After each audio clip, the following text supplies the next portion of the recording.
Yay.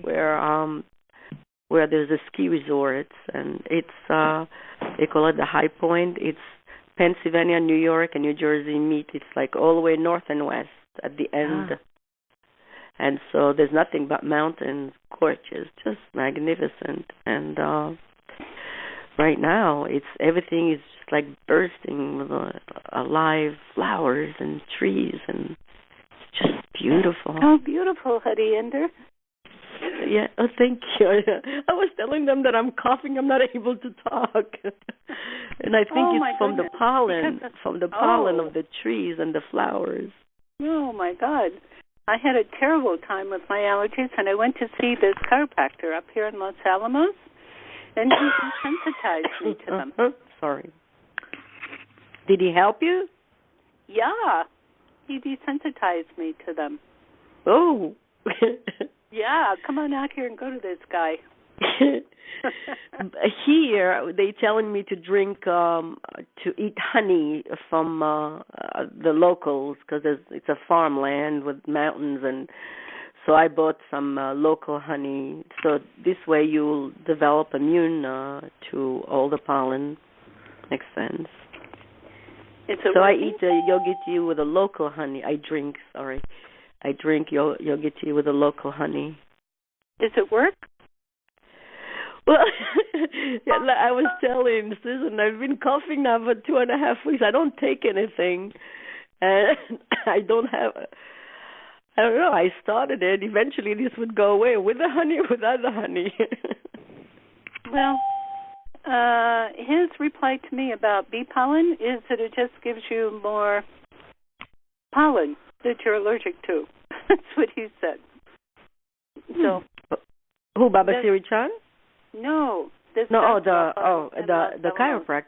Yeah, I don't know. I don't want to take medications, and then you have side effects of the medication.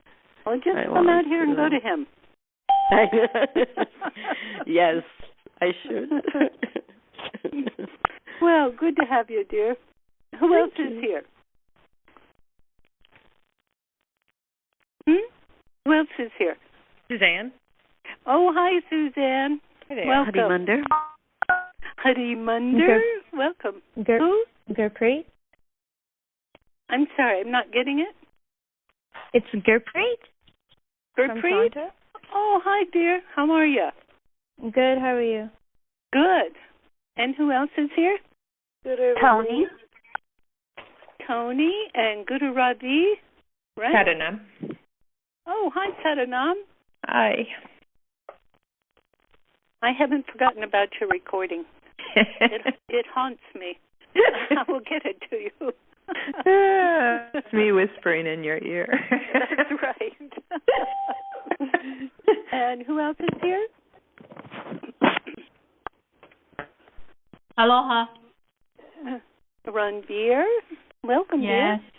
Aloha. And who else is here? Utamjat. Say it again, please. Utamjat. Would you spell that? Uttamjot. Oh, how nice. From New York. Glad to have you, dear. Uttamjot, is that right? Yes. Okay. My first Welcome. time. Welcome. We're glad to have you. And who else is here? Lucinda. Hi, Lucinda. How have you been? Well, I'm trying to hang in there. Well, that's good. Keep up. And who else is here? Anybody else? Who else is here? Hadi Daskar from Juneau. Hadi. Das. Dam or Das? Das. Yes. Hadi Das from Phoenix, you said? Sorry, Juneau. Oh, right. Hi, dear. Howdy. Yeah. Are you still working for, what was it, the forestry department? Yeah, Forest Service. Yeah. Good. Glad to have you. Thank you. And it's a lovely day in the woods up here. I can't hear you. Say it again. It's a lovely day in Juneau today. Oh, I'm so glad to hear that. And who else is here?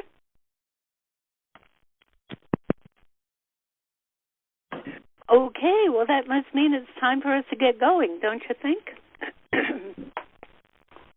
Okay. So now please sit straight.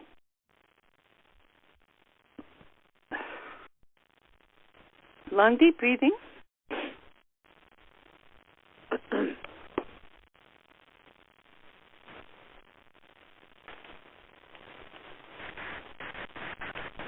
That's it. Long, deep breathing. Spine is straight.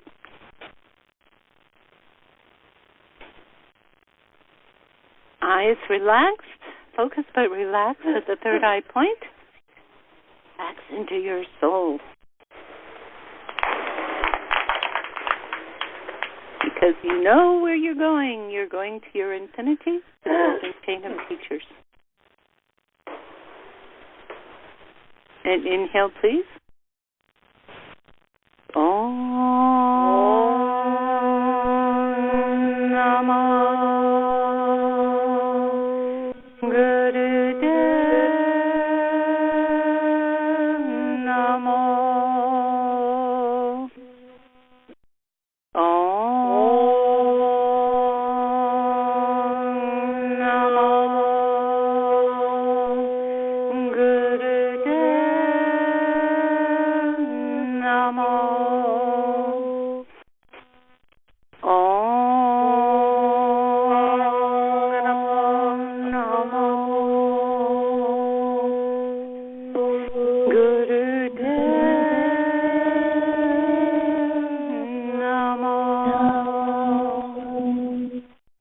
Long deep breathing.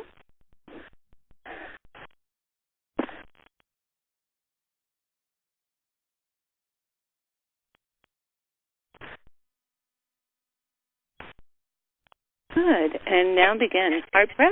That is in addition to long deep breathing from the belly through the nose. On the exhale, feel as though the air is coming out of your heart center.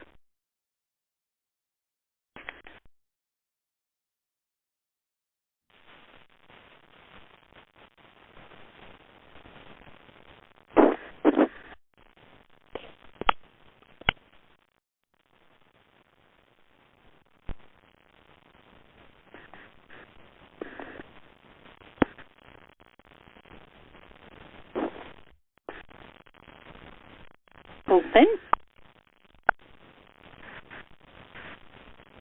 Good. Let that beautiful heart, let it flow.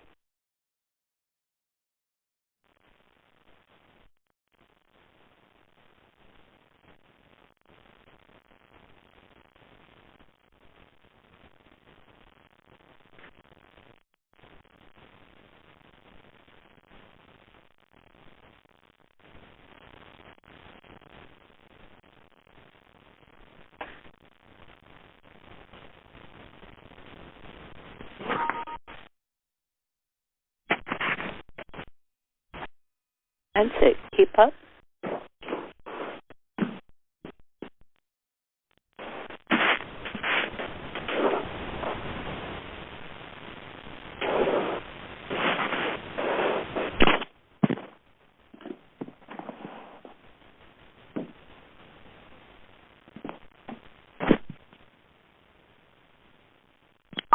Okay, now send this beautiful heart breath to each one who is on this call and those who will listen to it in the future.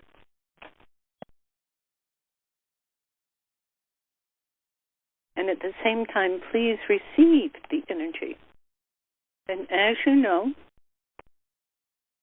time doesn't make any difference in this dimension.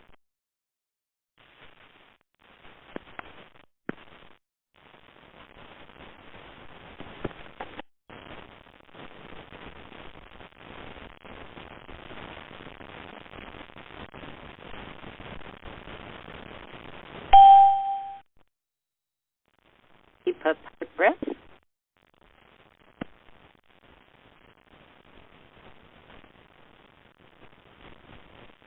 Good. Keep building it. Keep building this central ball of energy or expression of energy, however you want to say it. It's the combined healing energy. And please don't think that you are not important to this. You are very important to this. Please keep up.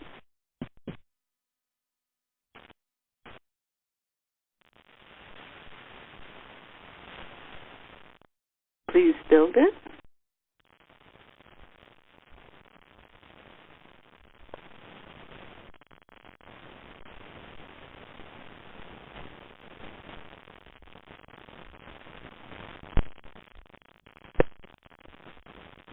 Please let it move through you.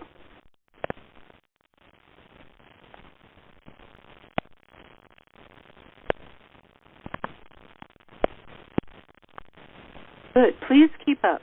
It's developing of humor harmonics. That's good. Please keep up.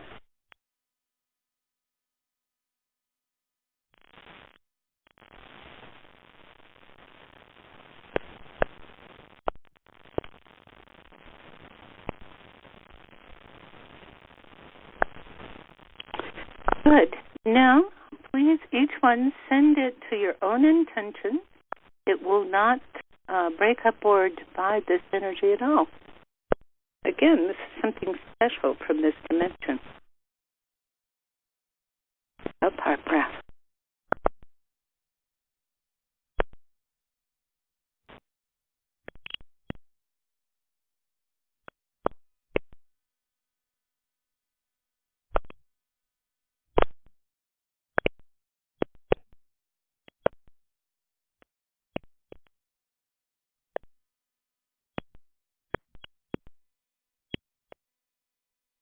Good. Let it clear. Let it feel like cool, clear air with a nice breeze, just clearing everything, making it all fresh and bright and shiny.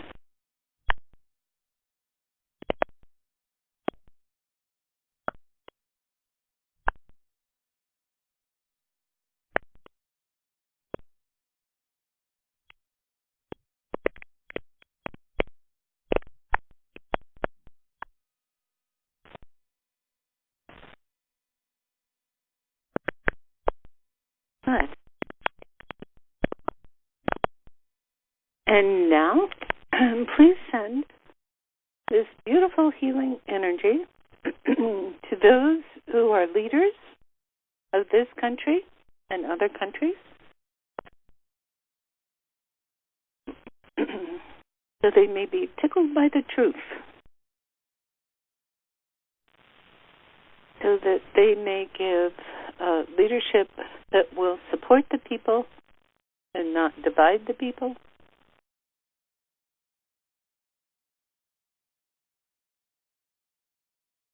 That will help the people rather than help their pockets.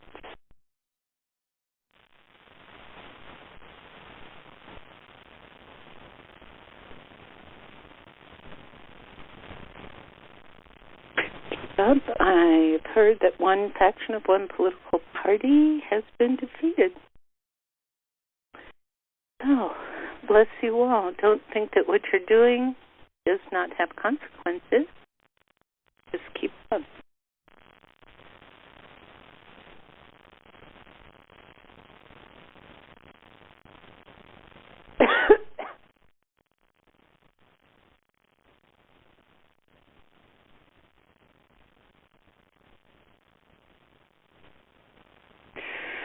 Good. And now please send your beautiful healing breath. Send it to the Middle East.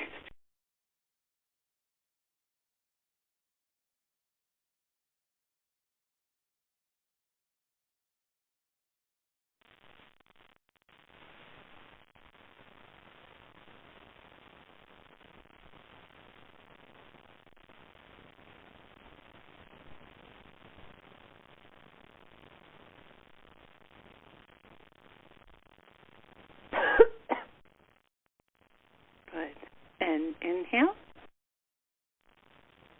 And exhale.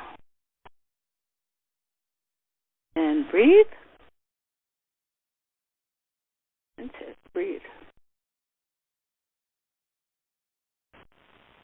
Okay.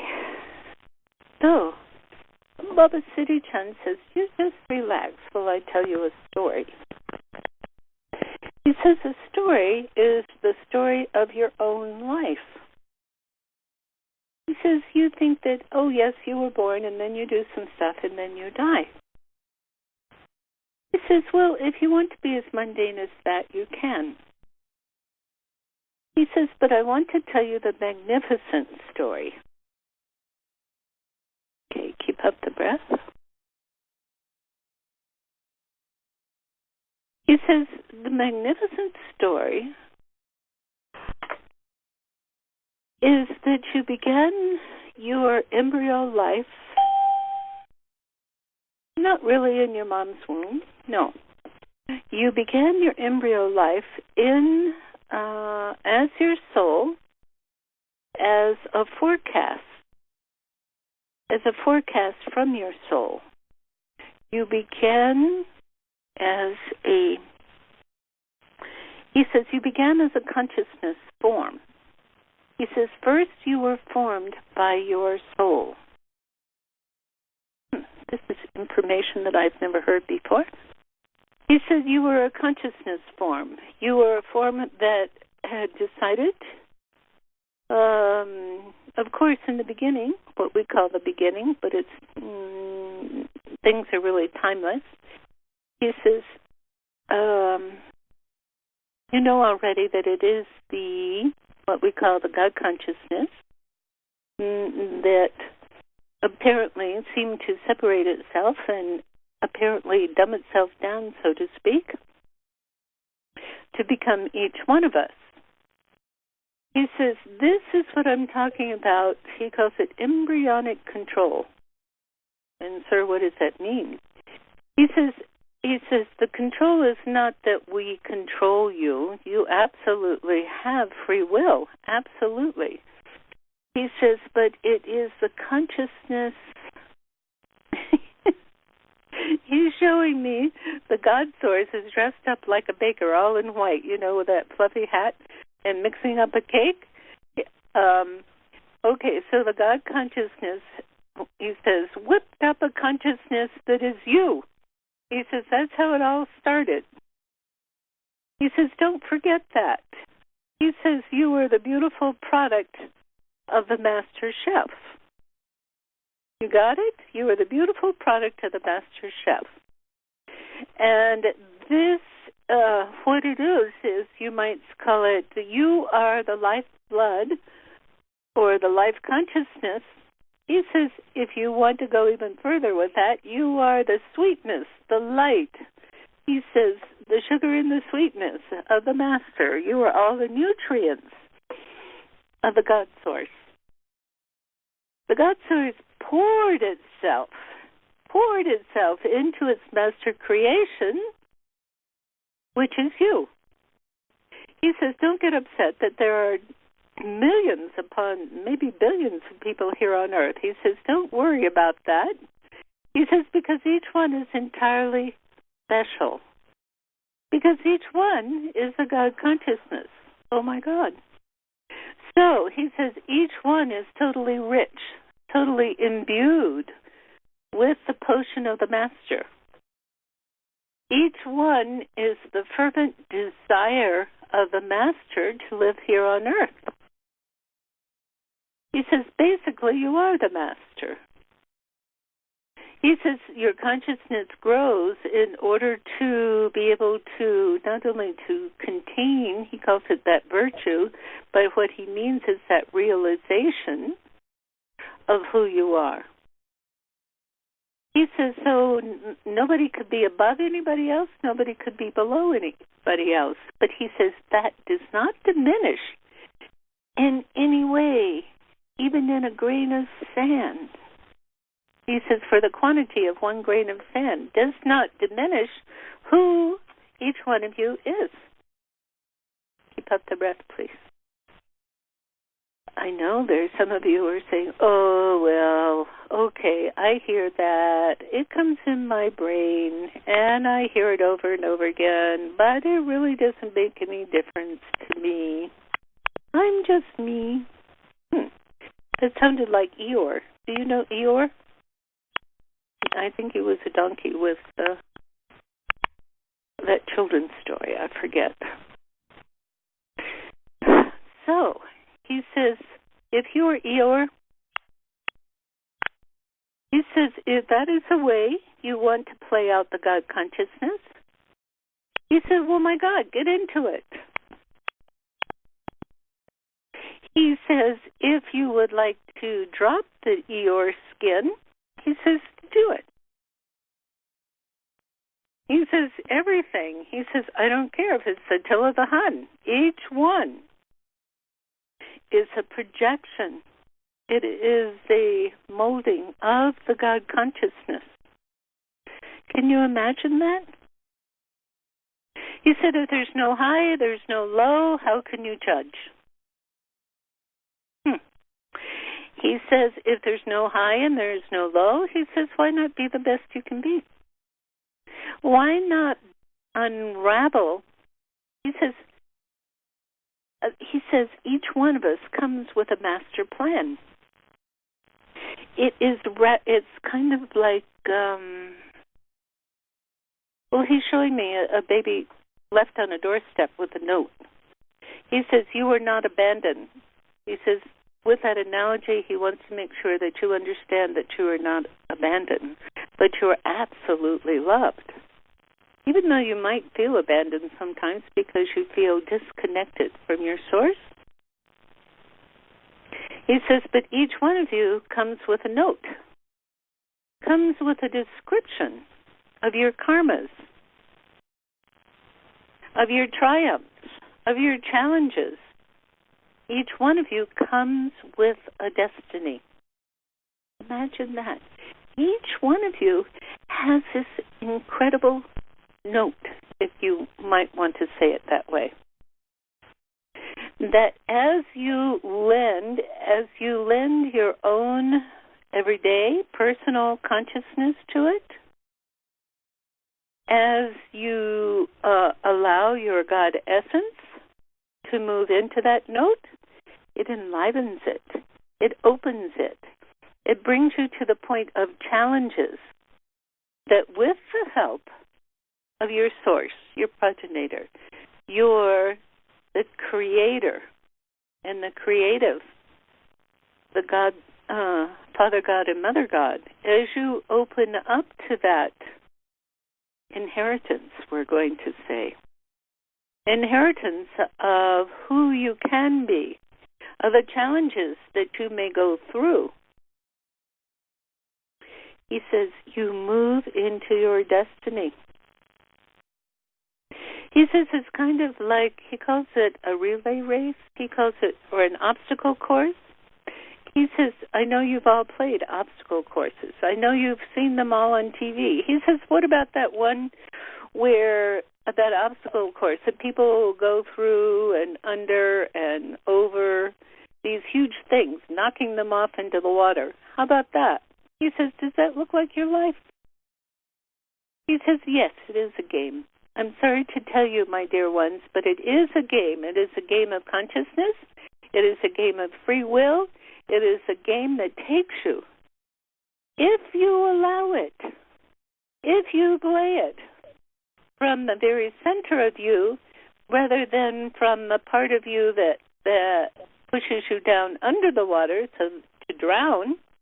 If you play it from your heart, from your soul, from your brightest self, no matter how hard it gets, no matter how big the challenges are, as you keep coming back to your God self, to your soul, says, oh my God, you fulfill each of the challenges that is on your destiny note that came with you into this world. Do you understand? This is who you are. You are the mess. You are the concoction. The beautiful, extraordinary concoction, expansion. He's calling expansion of the master cake boss. Oh my God, we've really gotten into TV here. He says that's because that's the easiest way to bring these images up. He says, continue to breathe.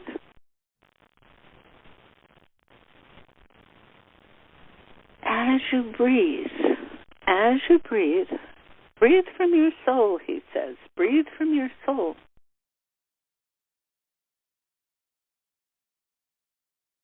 Breathe from your soul.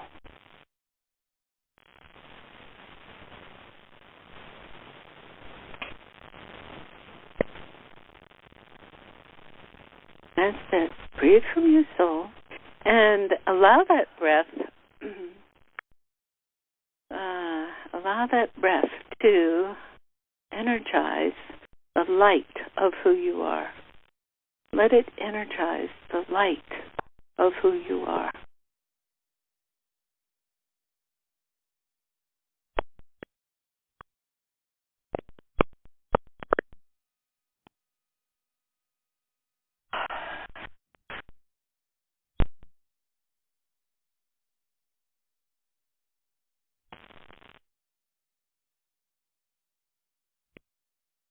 Keep up. Know that is you. Know this is the flame of the destiny note. This is your passion. If you choose to jump into it, this is your passion for going through life. As you might say, you can say it either with your sword or your tennis racket or your bowling ball or however you want to make your analogy. This is how you go through life. And each one of the challenges becomes a sacred event. Each one becomes a sacred event. And if you listen to soul, if you come from that God source, if you allow your magnificent creation to continue to develop, to expand. He says to expunge all the parts that feel unconnected. With the true love that comes through soul, he says it's there. If you choose not to let it flow, he says that's where you are. There's no judgment. He says we've all been there, all done that. He says no blame. He says, but if you want to stay there, that's your prerogative. If you want to continue through the challenges, facing all the challenges, like Harry Potter, he says, flying on that broom. He says those challenges, one by one, he says you can explode those challenges. You can deal with those challenges in a most subtle way. He says maybe by forgiving yourself deeply, by opening up. He says you can scream and yell and kick at the Godhead if you want, at your soul for putting them in your destiny path. He says you can have your tantrum. That's fine. But when all is said and done, he says, how about opening? How about opening and allowing and even using this incredible flow of light, this channel of light, this tsunami of light that is available to you. And that is where your true happiness is contained. That's the source that it flows from. And then he's using all these cultural references. Then as you go through each challenge, he says each one can be a notch in your cowboy's gun belt. Do you understand? He says, look at it. Some people call it conquering life. It is not really conquering. It is breaking the bonds that keep you from living this potent, incredible life. He says in the scriptures, it's often talked about as the potter's vessel gets broken. He says each time you meet one of these challenges, there are so many ways to from experiencing the light. He says one is just love it. Love the challenge. Love the challenger. Deeply, forever. Forgiving, forgiving, forgiving. No matter what. It means holding on tight to that source on this racing ride. He says, you know, when the horse gets loose, he says, you hang on. You hang on to the source. Keep up the breath, please. You forgive deeply, not from your mind. Your mind is a fine operation, but its forgiving does not have the power to dissolve those cords of karma that you are finished with, that you have learned the lesson. He says only deep meditative forgiving has that ability. It means that you need to be ready to drop that whole course. He says, please keep up that deep meditative forgiving because you move the energy. He says you move the acquisition of yet new karmas when you forgive what you're dealing with, who you are dealing with, meditatively, deeply. He says, so now think of somebody, maybe who's hurt you or whatever. He says, and begin to deeply, meditatively, using heart breath, begin to forgive that situation, that person, that string of challenges that you keep trying to hang yourself on. He says, instead, love it, let it go, forgive it. Do that now, using your heart breath.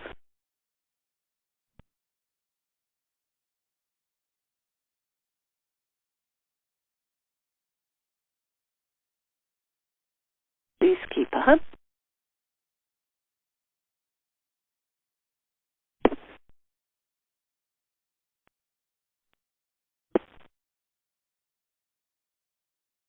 Keep up. And being grateful that you've had this challenge, oh my God. And that you've also had the ability to come through it, to formulate the light even more within your own life. He says, so many of you pray for prosperity. He says, oh my darlings, this is the flow of prosperity.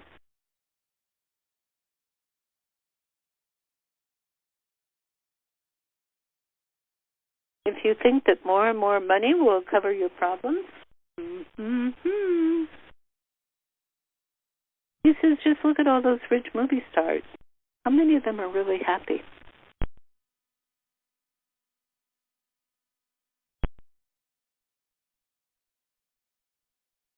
Keep up the breath. He calls it only your own self-indulgence. Self-indulgence in this deep forgiving to allow the light will bring you happiness. Only. It will allow yet more light to penetrate, to motivate, to mesmerize, to open who you are, which is this great flow of light. It is your inheritance from the Master Chef. Only this will help you to come into the knowledge of yourself as this beautiful creation, this expression of the Master Chef. Heck, isn't that prosperity?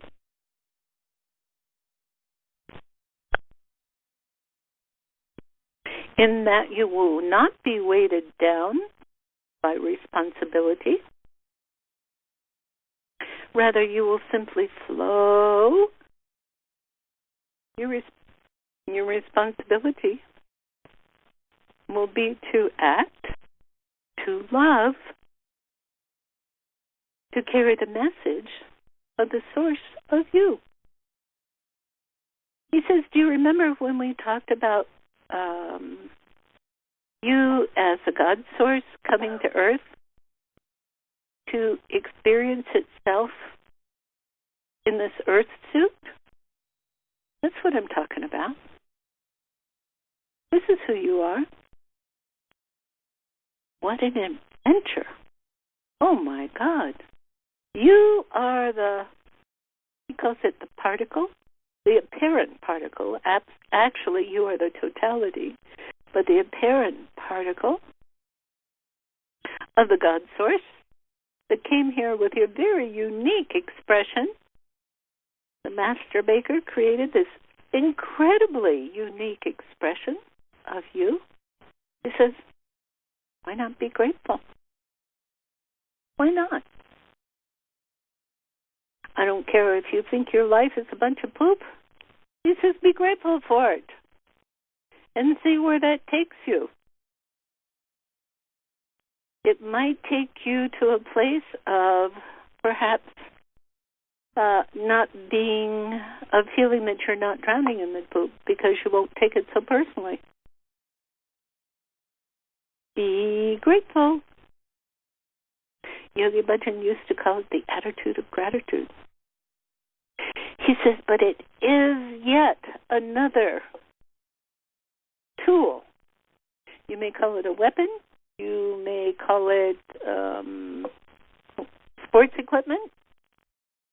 You may call it a gardener's tool. You may call it a baker's tool, like a great big bowl, or a wonderful knife or spoon that you can do all kinds of things with. Gratitude and forgiveness allow you that. Keep up the breath. But you have to do it in total humility with no expectations. In other words, no ties. If you put ties on it, you keep it in your own small arena.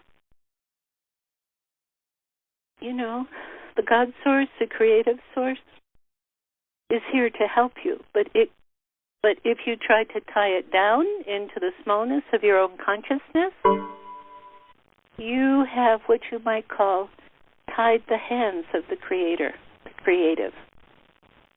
He says, what would you like better?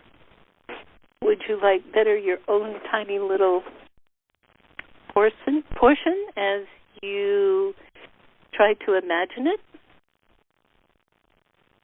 Or would you like the whole shebang, the whole Megillah? If you try to tie it down into little pieces that only you want, you know what you're going to get. You're going to get challenges. Well, even if you open to the whole thing, you're also going to get challenges because we are still in the process of creation. And in the process of creation, we need to, like Michelangelo did, to chip away at all the unnecessary situations, habits, outlook, limitations that we ourselves put on ourselves. How about that? We put them on ourselves. You say, oh, but they did that to me and so on. Okay, so what do you want to do with it? You want to let that make you unhappier? Or would you rather like to move beyond that? Go to your depth, expand you, and all beautiful and open and kind, powerful, leadership, serving ways. Which do you want to be? Which do you want to open to? Because your soul, the creation, is always going to push you to your greatness. It's going to push you towards your greatness. And your greatness is full, he calls it full acquiescence to the total, to the total, there's not a word for it, but he's calling it the whole Megillah, to the whole Megillah of who you are. Your knowledge, this is not knowledge in your head, but it is a full experience of yourself actually as the master chef, as the God consciousness. If you want to keep yourself down, that's fine. But why complain about it?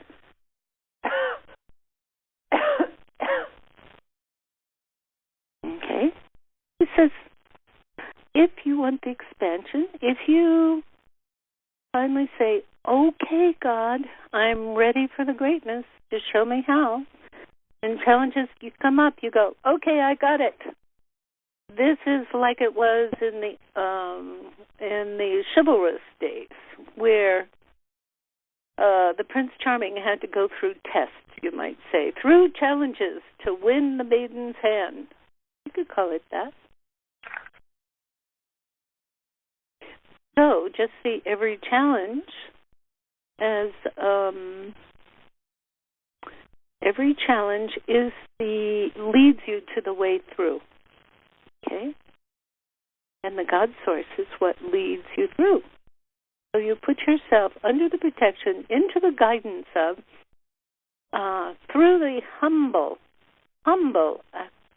letting go, to allow the soul to lead, to forgive deeply, and to be grateful at every step. Grateful for the magnificence that you are being led to. Keep up the breath. He says, can you feel that in you? Can you feel that as you? That is who you are. That is who you are. He says, bless you, sweet ones. He says, now, I want you to chew on that. Okay? He says, I want you to turn that over in your consciousness to realize what this is. I want you to listen to this over and over, to understand who you are and what this whole game of being on earth is about. Breathe. Inhale. And exhale. And breathe again. He says, and now, sweet ones, this is the time to share what you understand, what you experience, how you have opened, or how you have thought this is a little too weird to hop onto. He says, so who will be first? Who can share? Siri Gian? Yes. Hi, this is Rahmane. Hey, hi, dear. We've missed you. Thank I'm you. glad you're with us again. Yeah, I tune in. How are you doing? I'm doing really well, and I'm out milking goats, so you're going to hear some goats talking in the background. Okay. The Wednesday morning goat person doesn't show up. That's one of the goats. Okay, my go turn. ahead. Anyway, I just wanted to share a couple of things. One has to do with the eternal nature of soul, and that being verified by an experience that I had on Friday when I was meditating, and I said, okay, Tomas, so we spent our 42 years in this life together affirming the oneness. Can you now help me understand how to articulate death? And for those of you who don't know. Rahmani, may just hold on one second. I want to be sure that everybody understands that Tomas is Rahmani's husband and that he just passed away recently. Yes, go ahead. Yeah, in fact, about 48 days ago. And so I had written down D equals A equals D equals E equals A equals T equals H. So I was spelling out the word death. And then what I got was delicious elixir approaching total humility. Oh, my God. And I thought, is that Tomas or what? It certainly sounds like him. Yeah. Oh, Lordy. Yeah. So it was beautiful. Just, another verification that the work we do now to align with our soul, either individually and with each other, it never ends. And it just continues expanding. So That's right. That was just a wonderful, very specific, almost proof, because that's not my kind of languaging. You know, that's right. I recognize it as Tomas. Yeah. And the other thing I wanted to share is that twice in today's sharing, Baba Siri Chand, through you, used the term the whole Megillah. And I just wanted to share some of the background story of that because it's so rich for me personally. Can I do that with the whole Megillah? So it's a reference to the whole scroll of Esther, which is read on a particular Jewish holiday called Purim, and it has to do with a woman who was Jewish, and it was a time when the Persians were overruling the Jews, and so she pretended to be Esther, and she was beautiful, and she got chosen by the king as his wife. And so then she found out that this pernicious guy was trying to get the king to wipe out all the Jews, and there was actually a date, and all the notice had gone out that on this particular day all the Jews were to be killed. And so her uncle, who was like her mentor because she had been orphaned, said to her, you need to stand up for your people. And she said, if I go before the king without having been invited, I risk death. And he said, well, you're risking death anyway. Death comes to all of us, and this is your chance, and maybe this is why you were born, and maybe this is why you're in this position. So she says, okay, but I need to fast, and I need everyone to fast with me, which to me is one of the messages that she doesn't try to do it alone. She does it through prayer, and she does it with the support of the community. So they all fast and pray, and then after 3 days, she prepares herself to go before the king. And she's so radiant because of her prayers that he lets her speak, and she says, you know, my people are the Jews, and your second in command has gotten you to believe that we're the cause of his problems, and he's issued an order through you to have us all killed. So everything gets reversed. Instead of the Jews being killed, the guy who is seeking to have them all killed gets into major trouble.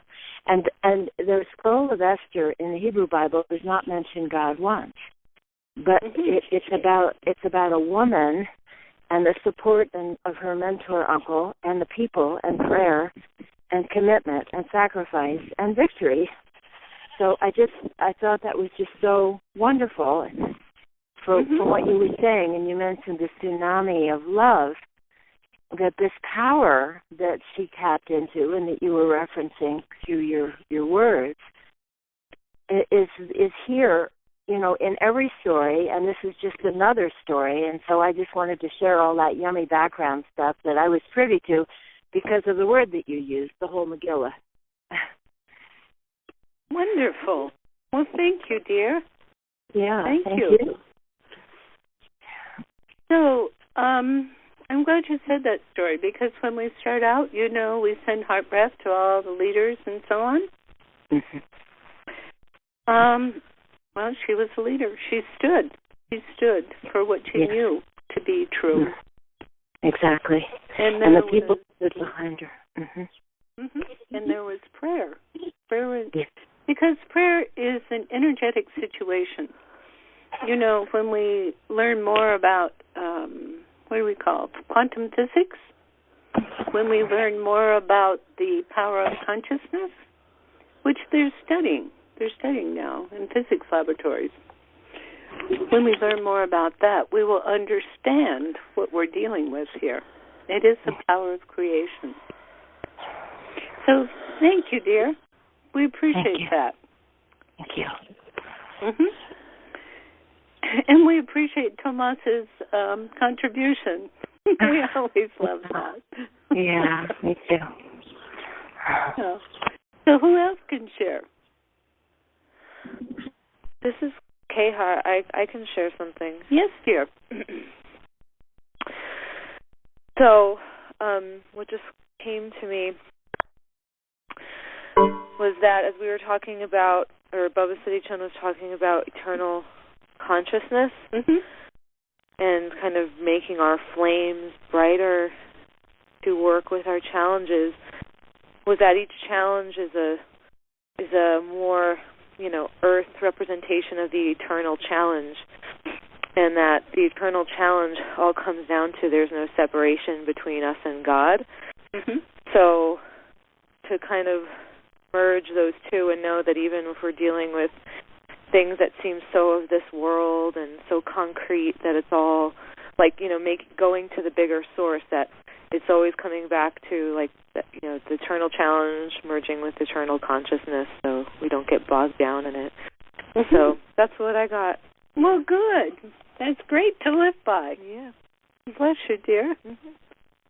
Thank you very much. So, who else can share?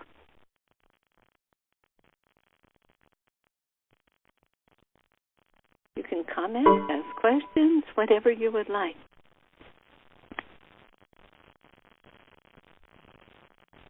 Who else? Guru Ravi, would you like to share?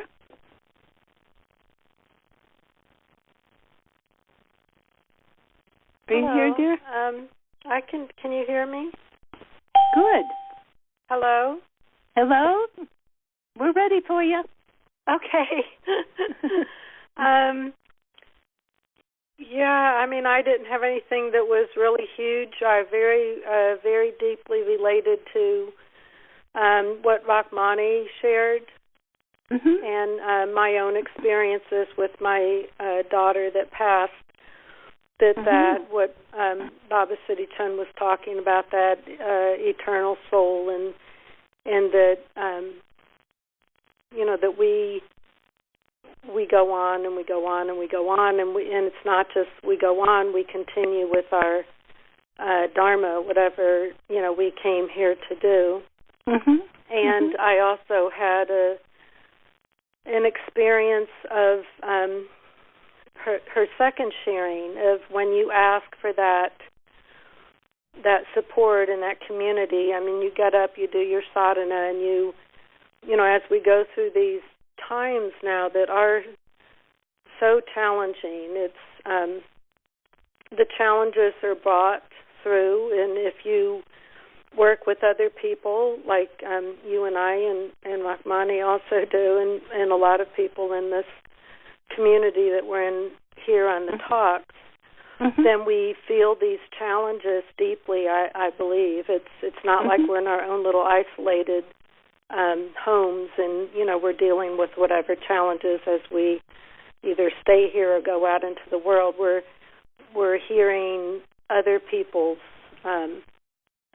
challenges and taking that on in a way through prayer, through heart breath, through sound, whatever healing modalities we all use.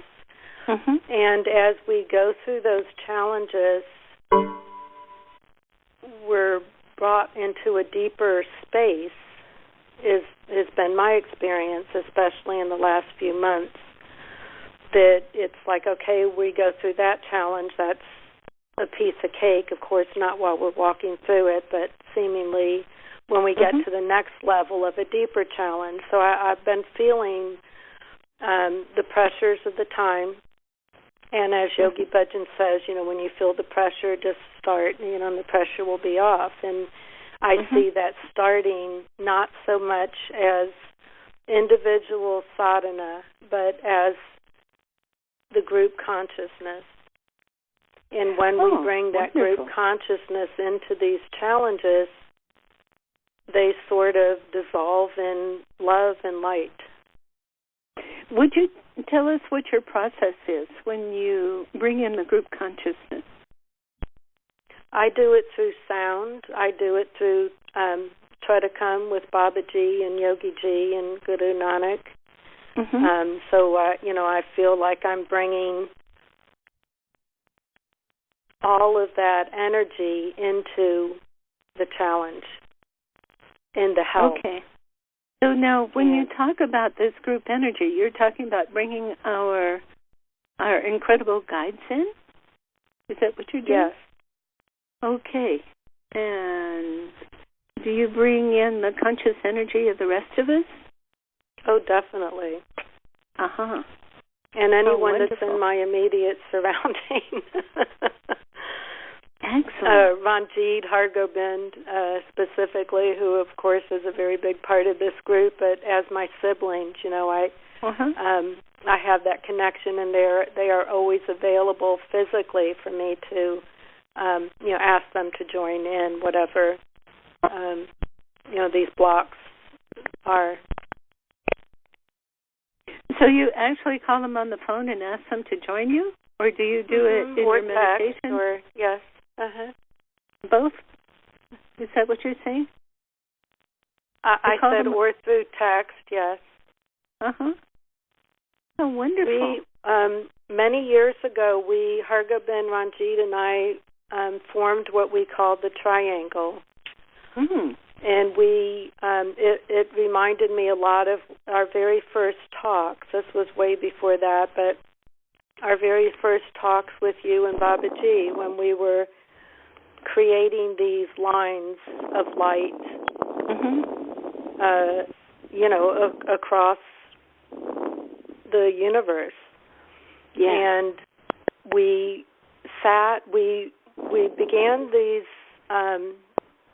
nightly connections with each other for healing, not personal healing, but humanity healing. And we realized one evening as we were doing this that we formed a triangle physically where we're located, Connecticut, Florida, and Texas.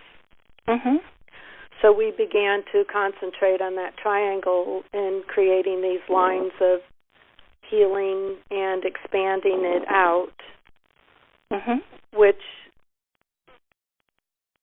felt very wonderful while we were doing it. But as time goes on, of course we are beyond time and space, but as our experience of time goes on, it feels like it was such a more powerful commitment that we had.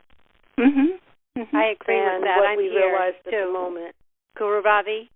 Oh, hi, Ranjit. Can you hear me? Yes. I was just aligning with that whole,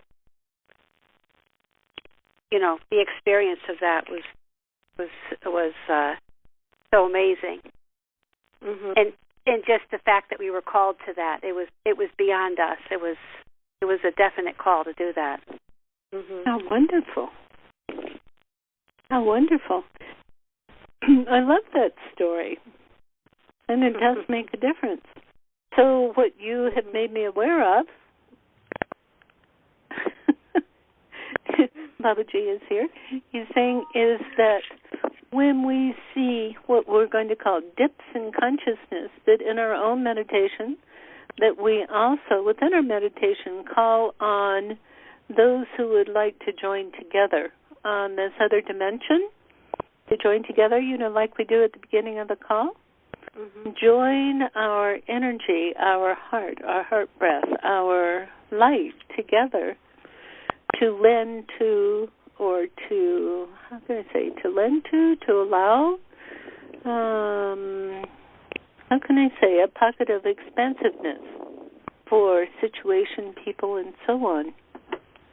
Which he says it also unites the community. It helps the situation and it unites the community. He says, so this is the way the community can come together on even a deeper, more proactive level. So this is wonderful. I'm going to do this with my ashram, and my whole community of Kundalinis. Awesome. Well, why stop there? Siri Gian. Let's just say all the light workers. Yes. All the light workers, right. Siri Gian. Yes. This is Lucinda. Hi, Lucinda. And I've been listening to what you've been saying. And I would ask the community to be praying for me. Yes. Because when I had tapped the girl because I had gotten that she needed healing and that no one else would take the time to heal her. Yes. And I knew that I should at least try. Bless you, dear. What a challenge you had. Yes. I ask that the community and all that is holy and good in the universe help pray for me now. Yes. Let's do that. Let's both send our heart breath as a united community for Lucinda. And if you don't mind, I'm going to give a little background. Lucinda was a substitute teacher, and she saw that a student was going through a very heavy energy. And Lucinda, as she said, tapped her, but the girl turned around. Her family brought a case against her for sexual harassment or sexual something, abuse. They said put sexual her in jail. abuse when I had only tapped her on her chakra to try to redirect her. Yeah. And so Lucinda was in jail for how many years? Wrongly put in jail for? 2 years, 1.5 months, 756 days. Oh, okay. And it has been a very, very difficult situation for Lucinda. So let's, as a community, let's now just do heart breath for a little while to combine with Lucinda so that we all come up to this holy light, and we will all deeply forgive this huge challenge that has come to her. Because as she lets go of this huge challenge, as she gives it to the Almighty, as she forgives those karmic ties that were put in there for some reason,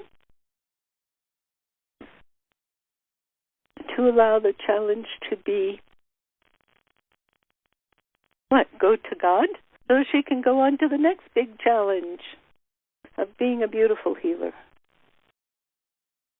On this Friday, the Washington State Teaching Licensing Board is going to take my statement, and I wanted to be able to just tell them what had happened and how there had been such a morphing of a healing act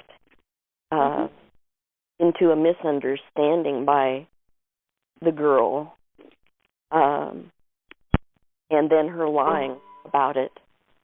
Now, Lucinda, are you going to forgive them? Are you forgiving them now, deeply, meditatively? I can forgive the girl for her lying because I believe that she was very ill and that's why she needed the tap. I believe she was innocent because she is so ill. And I can forgive her at that level.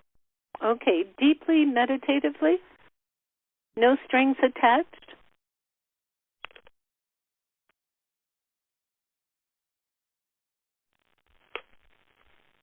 Please do that now, dear. We're with you. We're with you. It's okay. No blame.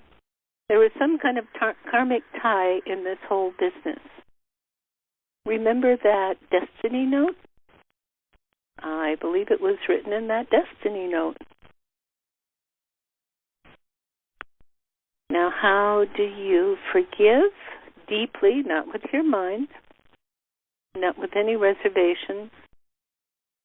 How do you deeply forgive and let those attachments dissolve so that in fact you may be wholly, transparently, the vehicle of healing of the God source. I get that we are all innocent. Okay, so let it go. We all are innocent. She was innocent in her illness. I was innocent in my ignorance in feeling that I was being called to help her. And all was true. And all was true. All was true. How many of us on this phone call and people listening have been murdered, tortured, accused, separated from our families and friends because we spoke the truth, because we carried out the healing that we were led to? All of us. Do you understand? This is a modern-day witch trial, okay? And we have all been the object of really old-fashioned witch trials. We've been burned. We've been hung. Whatever it is. Do you understand? Yes. And as far as I can tell, this is part of the initiation of becoming a true healer. As far as I can tell. I know that I was called as a bodhisattva, but it's just hard to accept. Well, forgive your karmas. Understand that the situation is, it was in your destiny note, okay? I'm not saying it was easy, but I'm saying the only way to move into your destiny is to deeply, deeply forgive. No strings attached. Understanding it was written in your destiny. Do you understand? It's hard for family to... Huh? It's hard for family to be attached to you when you choose a life of service, and it's over them. They chose it too, dear. They chose it. They chose to be with you. I know, but on the higher level, they chose to be with you. I know, but they're feeling the pain and the anger and the hurt.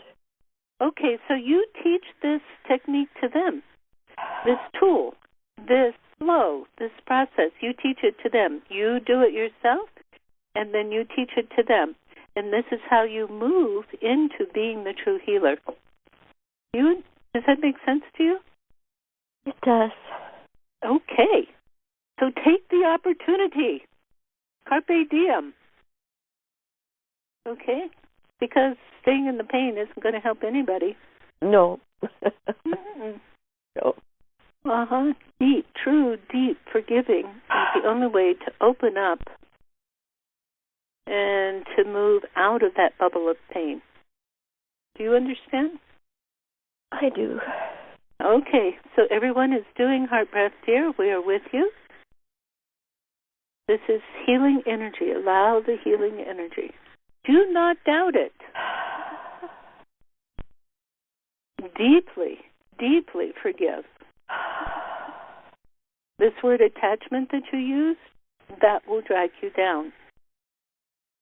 If you are attached to anything, it will drag you down. We know that from all of the scriptures. We know it from our personal experience. You humbly give your life, your consciousness, your destiny to the God source, to the Christ consciousness. And whatever happens, happens. Okay, you have been given a huge challenge. And now is the time to release it by forgiving it and saying thank you. Keep up. The community is with you in this, dear. Allow it to happen. Allow the love to flow.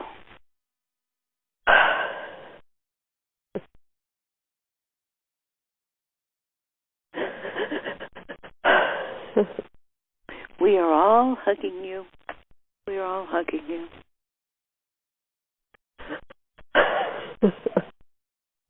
Okay. Do you feel the arms of Jesus around you?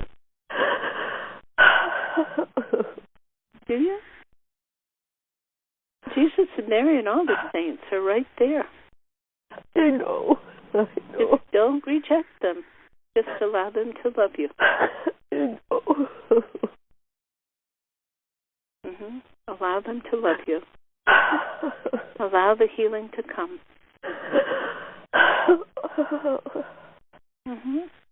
Keep up. Keep up.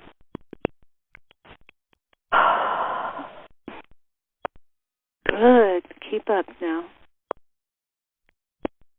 Do you feel the love from the hearts of each one coming to your heart?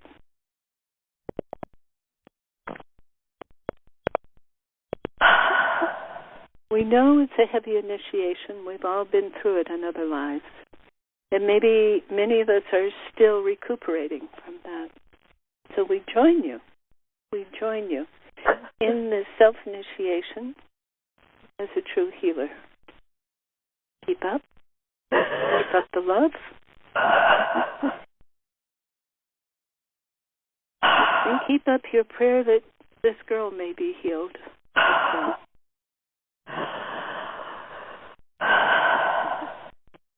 Good. Keep up.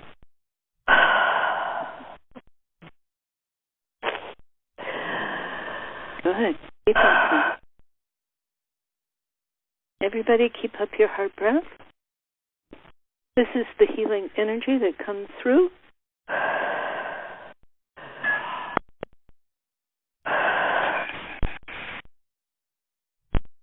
Do you feel that, dear?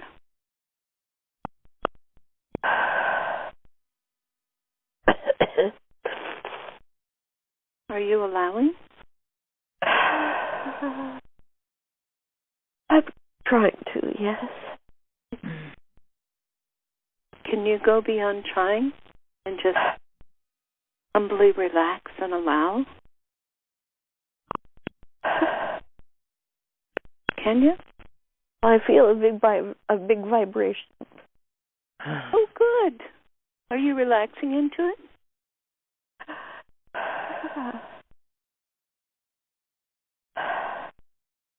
Let your story not be that this terrible thing has happened to you, but rather that you have arisen through this big challenge.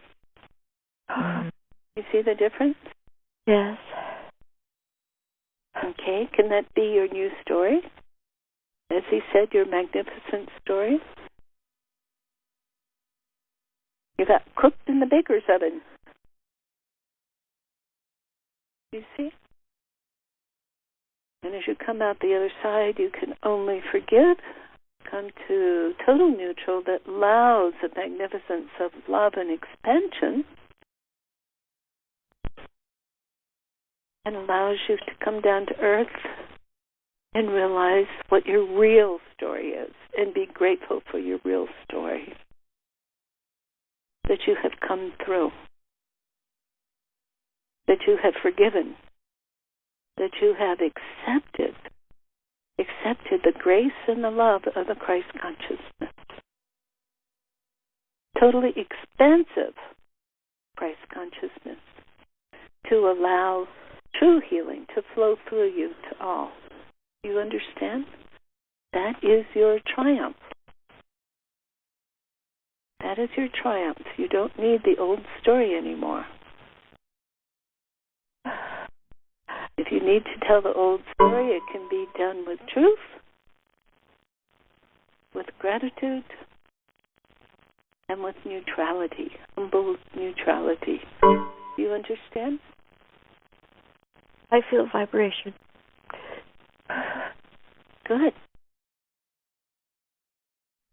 Good. Okay, does all this make sense to you? Oh, it does. But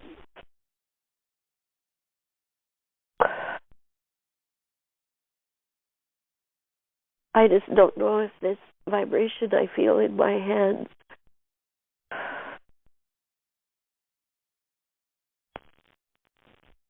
what? Is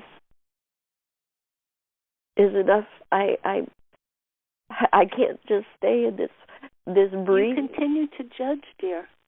No. as you continue to judge, rather than just being humbly, innocently open to the Christ consciousness, you see your mind, your emotions are fighting the Christ consciousness. Do you understand? Saying, I don't know if this is enough. Oh, that was, you're fighting. You're not opening totally. You're not, and I don't mean, I'm not putting you down. You can continue to do that, and that's fine. I just want you to be aware of the alternative. Do you understand? Well, I'm not sure how. I feel the vibration. I feel the breathing. Okay, put your hands over your heart. Put your hands over your heart. They are over my heart. Good. And keep up. What you're dealing with is a sense of self-identity. You're changing your identity. Yogi Bhajan said the spiritual path is a course of changing your identity. So, you're in the course of changing from being the victim to being the victor. It's a matter of what do you choose. You can live your life as a victim and it will affect your family. Or you can choose to be the victor and it will affect your family.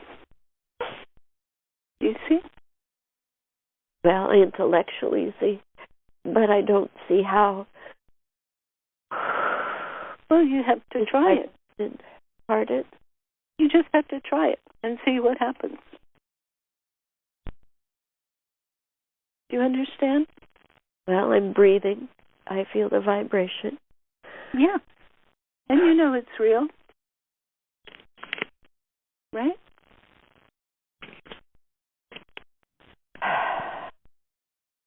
I am not taking somehow that next step into it totally encompassing me. Okay, you've got to drop making sense. You got to live life as a humble miracle. You see? If you get your mind involved, it'll only weigh down the true experience, the miracle. You understand? My hands are vibrating so strongly on my heart. Oh, I'm so happy. Everybody is contributing so much. We're so grateful to everybody.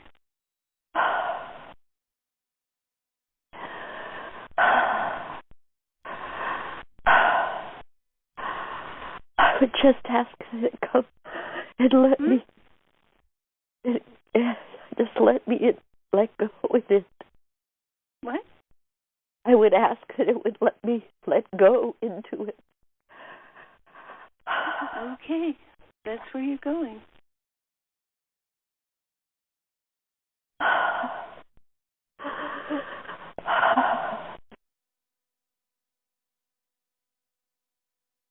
So again, this is Suzanne.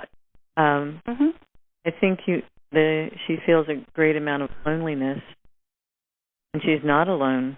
And it might be overwhelming that maybe she doesn't understand the feeling that she's not alone. And that's an overwhelming, very vibrating feeling. That is. Talk directly to her, to Lucinda.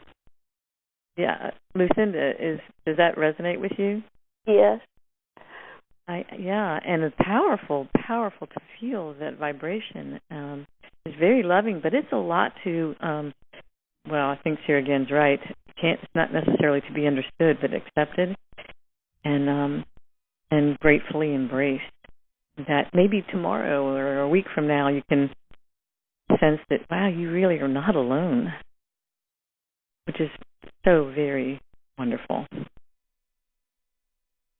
The irony is, I believed that when I tapped her, that tapping would bring the child into the awareness of everyone being with her. Because I knew that at some level deeply myself. And yet, when I feel this now, I somehow don't accept it. That I don't somehow believe that I'm worthy to feel this, that I'm worthy to be a holy bodhisattva, that I am a part of a holy part of God. It is what I know, and yet I somehow don't feel accepting of it. Have you forgiven yourself? I guess not. I guess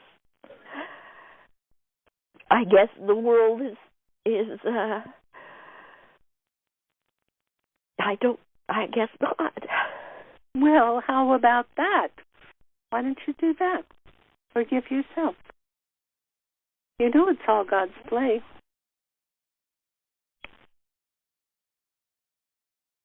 I guess I don't know how.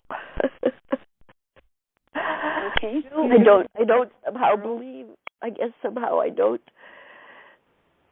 get how this holiness that I feel right now vibrating in my hands and my heart. I somehow don't believe that I am truly a part of it, that I am a spark within it. That's all I was a spark, trying to offer a spark. That's right. And what happened, we talked about this earlier, what happened was that you were given an even bigger challenge. We already talked about it earlier. You were even given a bigger challenge to truly realize it. Not just to say, oh, this is the way it works in your belief system, but to truly experience it. Once you get this, you will be healed.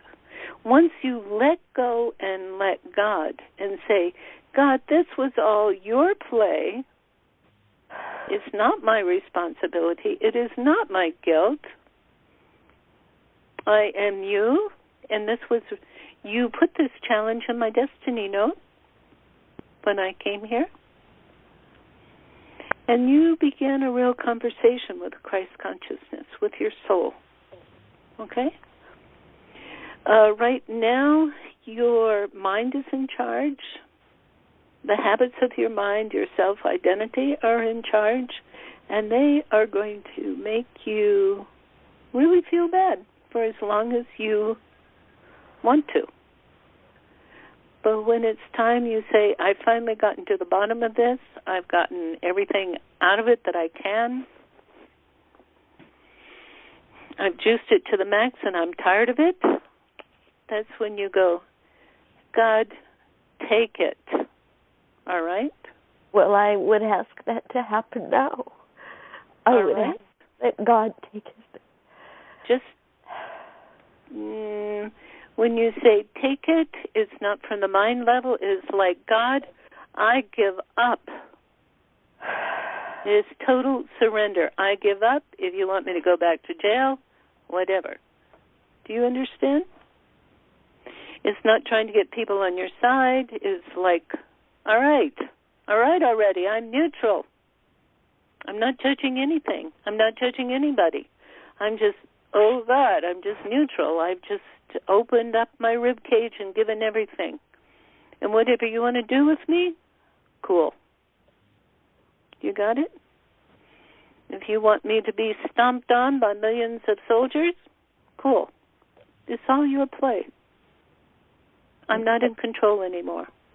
I guess that's the part that I don't have to give in, because I don't believe that God would ever want me to go through that hell again. This is Saranam. Yes, Saranam. What is coming through, Lucinda, is, do you want to be right, or do you want to be happy?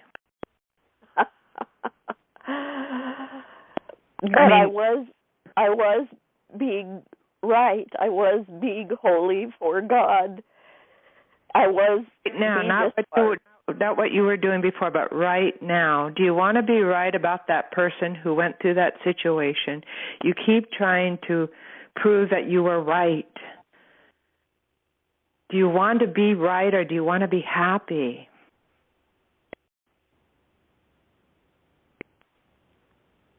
Oh, my. Seriously. You have to get into that space where you quit trying to prove that you were right. Also, Lucinda, you gave the little girl forgiveness, and in such a beautiful way. It's the same forgiveness you would like to give to yourself. It's her. You know what that feels like, and so to be happy, to give it to yourself.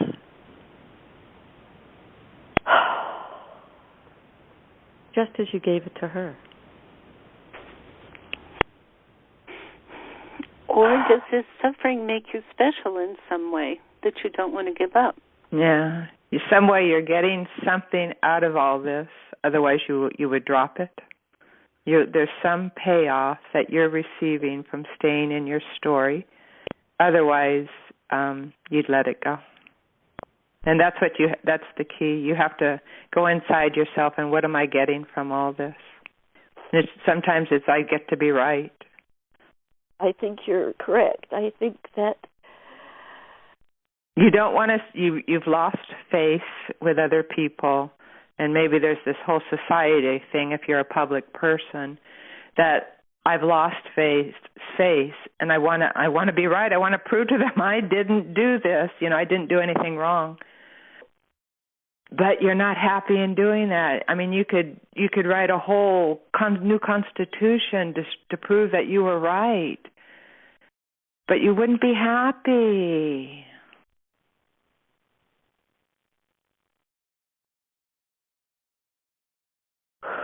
Who cares whether you were right or wrong? You know in your heart what you did. Well, I know God knows that what I did was only an act of trying to help. So that should be enough, right? Why does a part of me want to be something more than that little spark? Is that our ego? Yes. Mm-hmm. That ego identity, wanting to be right. That identity you're holding on to yourself of this public person that was deeply shamed. Let that go. That's not even you. Who cares about that person? She's gone. You're somebody else now. You're not even that person you're trying to make right. You understand? That happened to you like 2+ years ago. You're not even that same person, and yet you're trying to make that person that was put in jail that she was right. And you're going to tell everybody in the world that she was okay, that she's okay, that she didn't do anything right. But who cares? You're not even that person anymore. God, you're the divine spark now. Quit trying to put the pieces of that person together anymore. Lucinda, do you get it?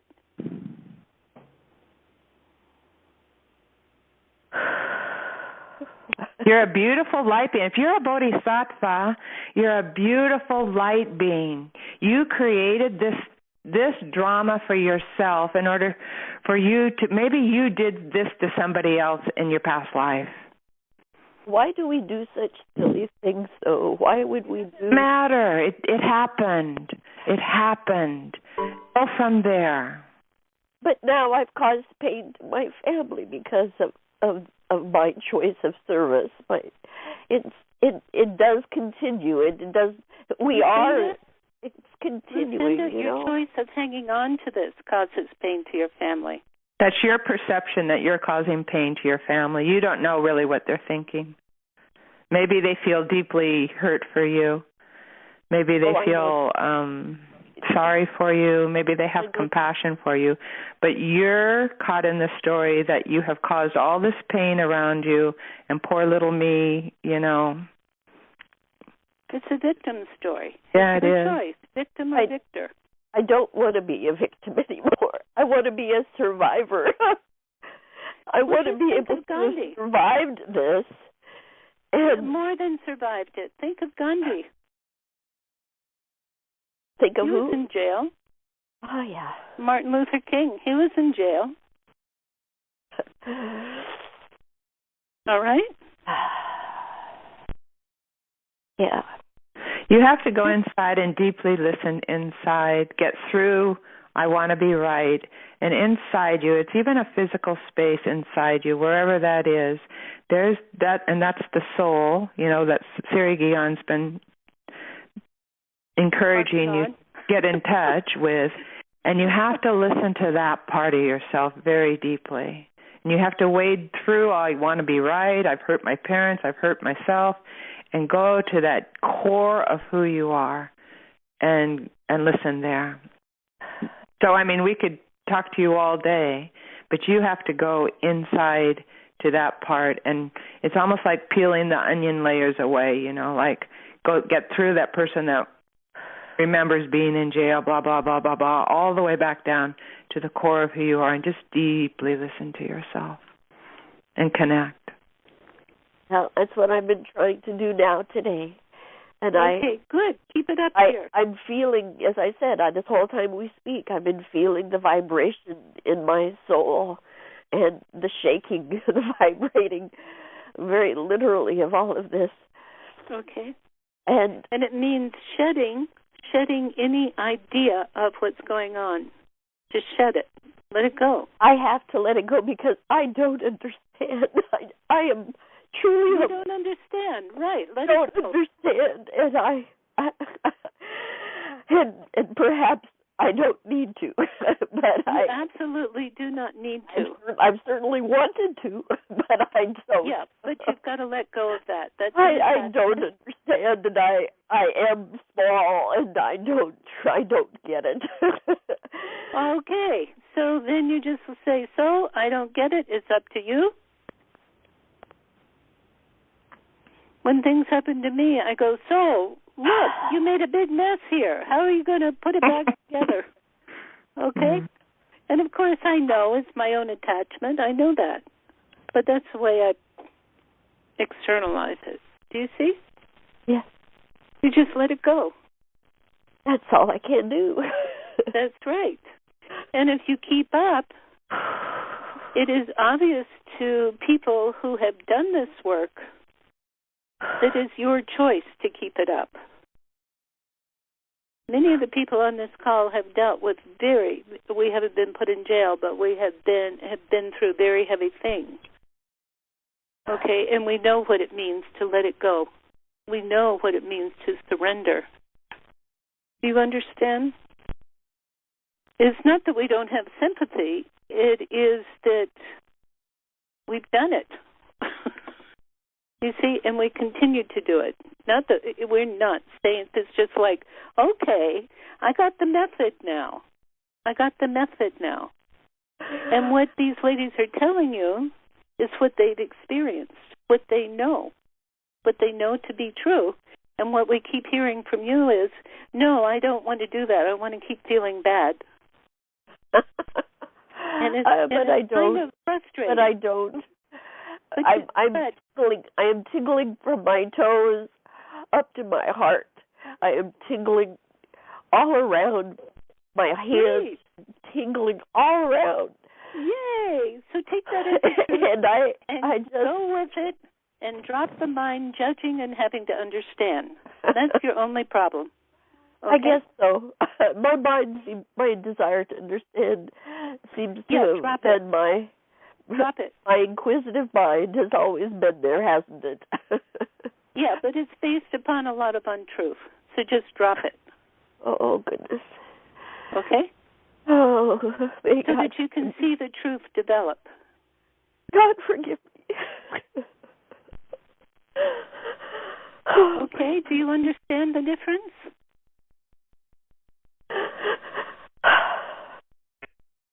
Go with the tingling. Go with the experience of the energy. Go with what is real. That's real. Do you understand? Yes. That is real. Everything else is ephemeral. Now, this is complete upside down from what our culture teaches. But that's what this New Age demands, is that we go into the unknown. Lovingly, with surrender into the unknown, and that's what you're being asked to do. You have it? Yes. Okay, sorry to be so, how can I say, hard on you, but we want your happiness. Oh, I do too. Okay. So we continue to send you our love. We continue to send you our heart breath. Okay, dear? Thank you. Thank you. Okay. Now, keep up with that. We're going to keep up with our heart breath. You keep up with your heart breath, and you surrender. You bow. You let go. You don't say, oh, God's will should have been something different. How can you question that? You let go. By thy will, not my will. You understand? Yes. You keep saying, by thy will, not by my will. Yes. I don't have to be right. I can flow. I can see what develops as I surrender, as I go into true humility. Do you see? Okay, now what I'm going to suggest is after we get off the phone call, I think it would be a great idea, first of all, if you have some nice massage oil, almond oil or something, put it all over you, massage yourself, get into a cold shower until it feels warm, drink a lot of water, as much as you can, and then take a nice long nap, okay? Does that sound okay? Oh, I have so much to do today. I wish I could.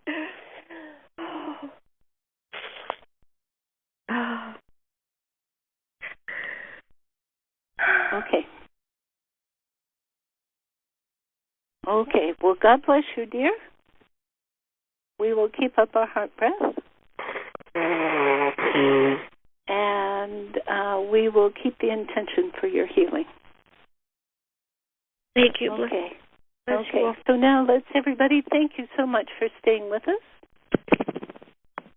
And now let's sing this beautiful song from each one and also receive it from each one. Okay. So inhale. May the long-time sun shine upon you.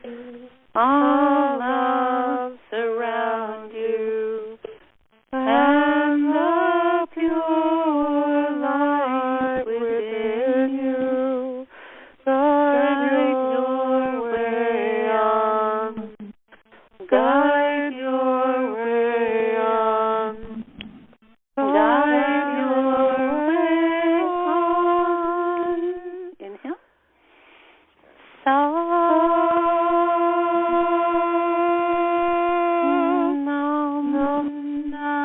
And bow to your own coziness, your own blessedness, and your own love. Love you all. Satnam. Thank you, Satnam. Satnam. Thank you. Thank you. Thank you. Bless you all. Thank you. Your love. Thank you.